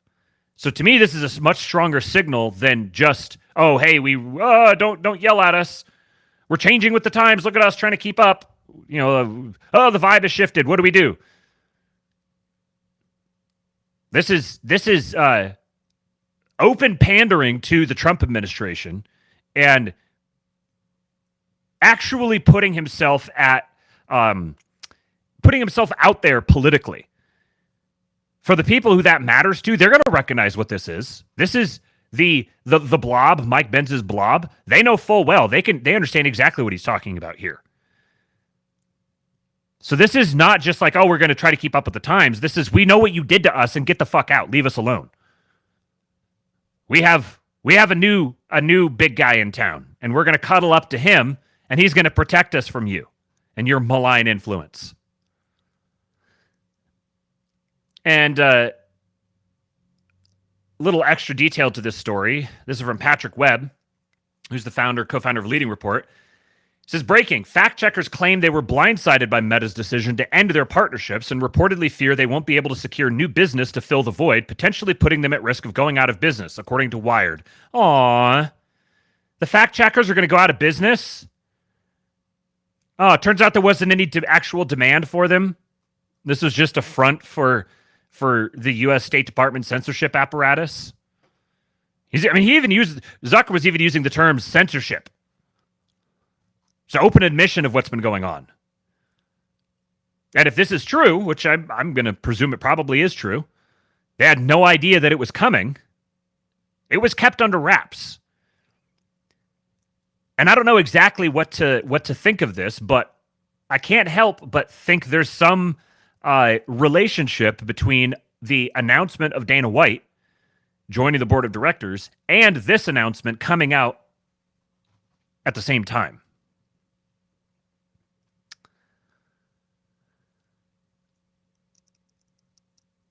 All right, so got some stuff I wanted to talk about yesterday regarding the Maha movement. I would say we're going to see ZUCK go to, ZUCK is going to probably become one of the leading figures of Maha. That would be my guess. That's where he angles himself politically. I've read through the emails in the past on here that were sent in 2020 with Peter Thiel and Sheryl Sandberg and a couple other of the bigwigs at Facebook and Mark Zuckerberg talking about Zuckerberg being the most famous millennial and crafting it. Peter Thiel's talking about how we need to craft your image to be able to connect with them and relate to the millennials and speak to them and basically build you up for a potential political career. And that immediately preceded all of the whole PR-driven changes that he's instituted. So I think that's probably the direction that things going. This from Ben Braddock. He says, Julia Butterfly Hill, environmental activist who from December 10, 1997 to December 18, 1999, lived continuously in a 1,000-year-old California redwood tree to prevent it from being cut down. What was considered leftist in the late 90s was an older type of conservatism in many ways. Loyalty to a historic American ideal. Agrarian, spiritually very Southern. These people were big leaders in the fight against globalization and outsourcing, China's admission to the WTO, and yes, immigration. From 1989 to 1996, the Sierra Club was pushing for sharp cuts to legal immigration on environmental grounds. From 1996 to 2013, they had a neutral policy with a lot of their members still lobbying against immigration. It wasn't until the Obama era that they all got the NPC brain chip. In many ways, it was the old Chamber of Commerce GOP that tilled the ground for the more insane variants of leftism to take root. Their policies led to dispossession, deracination, and a living environment that made people susceptible to becoming libtards. And interestingly, here's some more on why they stopped being against immigration. But the biggest donation the Sierra Club ever received is the one that altered it forever. In 2004, the Los Angeles Times revealed a $100 million gift made by investor David Gelbaum. Unfortunately for environmentalists, Gelbaum's money came with the string attached that the club never speak out against or try to limit immigration into the United States, no matter how obvious it became that adding more people has severe ecological consequences. Gelbaum told Times reporter Kenneth Weiss that his instructions to then Sierra Club executive director Carl Pope were that, quote, if they ever came out anti-immigration, they would never get $1 from me, end quote. Pope eagerly agreed, but with devastating results. Not that long ago, the Sierra Club had willingly tackled immigration-related population issues. In her spring 1989 report, Dr. Judy Konofsky, chair of the Sierra Club Population Committee, concluded that the club should work to, quote, bring about the stabilization of the population first of the United States and then of the world. That goal was abruptly abandoned after the club deposited Gelbaum's check. And note, not only did he just shamelessly, I'm going to pay you $100 million to never talk about immigration ever again, but he's the one who went to the LA Times reporter and told him about it. Just absolutely shameless people. I think this is a great observation, though, from Braddock about how it was the old Chamber of Commerce GOP that tilled the ground for these more insane variants of leftism. And there is this strain of what would be like lib spirit within America that actually does stay, like a lot of the environmentalist conservationist movement was originally coded very conservative, very nationalist, very patriotic, as it should be. But it was co-opted by these shit lib intelligence-backed NGOs and ding ding ding billionaires and redirected. I'm very optimistic about the future of Maha becoming a negotiable opposition, not necessarily a controlled opposition, but a negotiable opposition political force to MAGA. The best thing we could possibly get is a 2028 election between MAGA from the GOP side and Maha from the Democrat side. Or let's get funky. The Libertarians run the Maha candidate, and you eradicate all of that Democratic fundraising. You get the Teamsters on board and have some other billionaire mimic the Elon Musk get out to vote for the Libertarians and have the Libertarians run the Maha candidate and send the Democrats out to pasture. Best possible outcome we could get in 2028. Lee Fang here says, exclusive, the H-1B issue is far from over. Senator Bernie Sanders is drafting several amendments to force a congressional vote on raising the wage floor for foreign workers and other fixes to the program. He plans to offer the amendments with several Dem and GOP allies. Back in 2007, Bernie Sanders partnered with Senator Chuck Grassley from Iowa to force a number of similar reforms via amendment, including a prohibition on corporations engaged in layoffs from seeking H-1B visas. So, excuse me.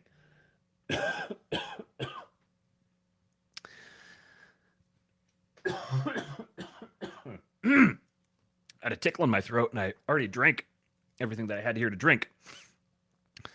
So Maha is on the move. And I think that there's a very good chance that we actually get legitimate, this issue actually gets legitimately addressed because there is broad bipartisan consensus for it. I will say this would be a great sort of bill to cram a bunch of pork into. So it'll be interesting to keep an eye on that and see what some of the ne'er-do-wells attempt to force through with it. And one last little Maha story here. I'm going to have to save this article about FanDuel Americans for another day because Jason's going to be going live in about 5 minutes, and I want to send you guys over there for that. But real quick, this one here. Leading report says, breaking, higher fluoride exposure in children is linked to lower IQ levels, reported by CNN. CNN, I'm just passing on that CNN said it, YouTube. Don't take it out on me. This is just what CNN is saying. Acknowledging what conspiracy theorists like Robert F. Kennedy Jr. and Alex Jones have claimed for years. And Holden Collada said, yeah, this is a much bigger story than just RFK calling it out. An HHS study was published in August that found fluoride exposure to lower children's IQ. Then a federal judge ordered the EPA to regulate it further. This is from American Values. Some American cities are removing fluoride from their water. Contrary to what the media will tell you, this is not because of RFK Jr. In August, an official HHS report found with moderate confidence that fluoride does, in fact, lower children's IQ. Here's the real story. So here's the fluoride in drinking water by state. So the only places with 0 are, let's see, Louisiana, Hawaii, Oregon, and Idaho. And then I can't tell in the Northeast if there's some up there. But the worst states are the Dakotas, Minnesota, Indiana, Kentucky, Georgia, Virginia. Those are the worst ones for fluoride. A report by the National Toxicology Program run by HHS in August established moderate confidence that fluoride exposure lowers children's IQ. The NTP review of fluoride exposure began in 2016. The review itself could not determine whether the fluoride level, quote, currently recommended for U.S. community water supplies, 0.7 milligrams per liter, has a negative effect on children's IQ, but it concluded with moderate confidence that fluoride exposure lowers kids' IQ based on a review of studies from other countries around the world. Then in September, a federal judge ruled against the EPA and ordered officials to take further action to regulate fluoride in water. Judge Edward Chen cited the August NTP report in his ruling. He wrote, quote, there is substantial and scientifically credible evidence establishing that fluoride poses a risk to human health. This was something that was posted in CBS. Again, YouTube, I'm just passing on what a literal federal judge is saying. Dennis Kucinich believes this ruling was a victory for informed consent. Well, let me, if I may, contribute to this discussion, because there was a research scientist, I think his name was Dr. Yamianis, who wrote a book 40 years ago about this. And in his research, he revealed how in the 1950s, city after city in America had referenda that stopped or intended to stop the use of fluoride being put into water systems. And fluoride, it was a byproduct. Aluminum fluoride. Aluminum was a big production item during World War II. Once the war was over, what are we going to do with all this? So all of a sudden, fluoride. Wait a minute, help preserve dental health from dental caries. And so even though people voted against it, the industry and government came together to shove it down people's throats, ignoring the popular will. And then some research people later on would say, wait a minute, is this aluminum fluoride? Is there any connection between that and the plaquing that takes place in the brain that interrupts the synaptic connections that is seen in various diseases? And so, good for the federal court. But this is just the beginning of another journey America's going to take to see how an industry co-opted the government, as it did during with cigarettes and nicotine, famously. And those things that we take as part of our ordinary existence and raise no questions about, suddenly somebody says, hey, wait a minute, that might be adverse to human health. And we continue to discover this over and over and over again, while the impact on human health continues to cause greater and greater misery, cutting short people's lives, creating disabilities in people who would otherwise be able to function, creating diseases that all of a sudden become more and more apparent. Mike, I'll tell you, this kind of a victory it's not just it cannot be static. We have to tear away the veil and look very deeply right from the beginning of how these policies were pushed on the American people without their informed consent, without their ability to challenge it, and with a socialization of this substance, which just after a while just becomes another way for people to make money without giving a damn about the health effects on every individual. The Maha effect on, or the effect on American health of a fully explored and pursued Maha agenda is probably going to kind of fly under the radar with all the other stuff that's going on, all the fireworks coming from the MAGA side of things, but it could have the deepest, longest lasting positive effects. Continuing through the thread, it says several U.S. cities moved to stop fluoridating their water since the NTP report and federal court ruling against the EPA. Every city that has stopped fluoridating their water cited the federal court ruling as a primary reason for their decision. Yorktown, New York Town Supervisor Ed Lochterman stopped fluoridating the city's water in September, citing the ruling. Abilene, Texas stopped adding fluoride to its water the same month, citing the same ruling. Winter Haven, Florida voted to stop adding fluoride to their water in November, citing the same ruling in addition to concerns previously raised by RFK. In November, Florida Surgeon General Dr. Joseph Ladapo officially recommended that all communities in the state remove fluoride from their water. One city cited RFK's comments as a secondary reason for their decision, but it was not a primary reason for any of them. The reason for this shift away from fluoridation is the NTP report and federal court ruling. Dozens more U.S. towns and cities removed fluoride from their water years before RFK Jr.'s 2024 campaign Maha or even the NTP report. This is not some conspiracy made up by RFK. This is a real concern Americans have that's proven by science. We deserve an HHS secretary who hears our concerns and adapts to new information. Call or email your senators today and urge them to vote to confirm RFK Jr. as Trump's HHS secretary. So, that's all I got for you guys today. Jason's just getting started over on the Mir and Chuck Now YouTube channel. I've got the automatic redirect in here. So as soon as I end the stream in just a moment here, just stay put. It'll direct you over there. Tell him King Pilled sent you. Go raid the man. I appreciate you guys showing up. Hit the like button on your way out. I'm going to play Hulk for you. We got 118 watching and only 60 likes. We kind of lagged a little lower today. But I appreciate you guys being here. Appreciate your interaction with the channel. Go to the King Pilled Discord and join up there, kingpilled.com. Follow me on Twitter at RealKingPilled. Hit the like button. Subscribe. And a reminder, King Pilled Substack for the list of all the links and everything that I went through on the show today and in the past. Go subscribe over there. It's free. You get access to all the links and a backup option for when these get taken down. Slutty Milk, my boy Slutty Milk, my good friend Slutty Milk says, join the Discord. Join the Discord. Slutty Milk told you to. All right, guys. Thanks for showing up. Go harass Jason now, and I give you Hulk. When they took a shot at my hero, and they tried to kill the next president of the United States, enough was enough. And I said, let Trumpomania run wild, brother. Let Trumpomania rule again. Let Trumpomania